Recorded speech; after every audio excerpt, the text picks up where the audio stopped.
So ఇప్పుడు lung వామ్స్కి మనం ఏదైతే ఐవర్మెక్టిన్ వాడాం కదా, ఇంజెక్షన్ రూపంలో ఉంది, లిక్విడ్ రూపంలో ఉంది. లిక్విడ్ రూపంలో ఉన్న ఫోటో పెట్టాను మీకు నేను. అదైతే ఇది ఇంజెక్షన్ అయితే కన్నా 1 ml per 50 kg body weight, అదైతే సొల్యూషన్ అయితే కన్నా 4 ml per 10 kg body weight ప్రకారంగా ఓవరాల్గా డ్రైన్ చేయించుకోవాలి. డివార్మింగ్ ఎప్పుడు ఎంటీ స్టమకే చేస్తాం. మార్నింగ్ డివార్మింగ్ ఎంటీ స్టమకే చేస్తాం. మార్నింగ్ చేస్తాము. తర్వాత లివర్ టానిక్ అనేది ముందు 2 days, తర్వాత 3 days. దాని మధ్యలో మనం ఈ ఇమ్యూనో బూస్ట్ అవి కూడా వాడుకుంటాం. ఎందుకంటే ఆ వామ్స్ కాక ఇంక వేరే వామ్స్ ఉంటే కూడా క్లియర్ అయిపోతాయి దీంతో. Your animals will be 90% free from worms.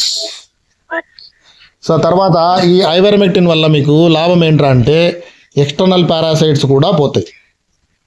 నేను ఇప్పుడు ఏదైతే చెప్పానో వర్షాకాలంలో గోమాలు పిడుదలు కూడా వస్తాయి కదా. వర్షాకాలంలో మనం జీవాలన్నీ స్నానాలు ఎక్కువగా చేయించలేం అండ్ ఈ బాధ కూడా ఎక్కువ ఉంటుంది కాబట్టి దానికి కూడా ఐవర్మెక్టిన్ పనిచేస్తుంది.